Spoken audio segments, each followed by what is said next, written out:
Gubernur Sumatera Selatan, Herman Deru, memeriksa perkembangan pembangunan jalan tol Trans Sumatera ruas Kapal Betung dari Gerbang Kramasan menuju Jembatan Musi 2 di Gandus, yang merupakan lokasi groundbreaking ruas Kapal Betung tahap kedua sepanjang 18 km.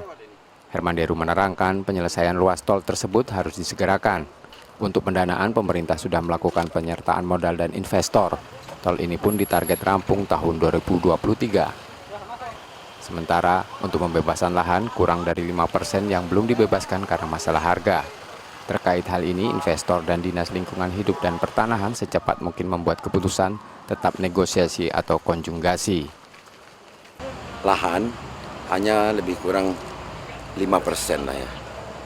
5% yang masih belum kesesuaian harga. Tapi kan kita ada jalan lain untuk konsinyasi. Nanti kalau memang belum selesai. Tapi ini, kenapa saya turun ini, saya ingin mengajak investornya dan Dinas Lingkungan Hidup dan Pertanahan untuk segera membuat keputusan apakah ini tetap negosiasi ataukah ini konsinyasi. Jangan ditunda-tunda karena berakibat ke progres pekerjaan ini. Dari pemeriksaan itu, pengerjaan ruas tol ini dalam pengerjaan pengecoran, lapisan permukaan, konstruksi jembatan, dan lainnya yang tetap terus berlangsung. Ruas tol Kapal Betung membentang sepanjang 70 km dengan pengerjaannya baru mencapai 30%. Tim Liputan Kompas TV Palembang, Sumatera Selatan.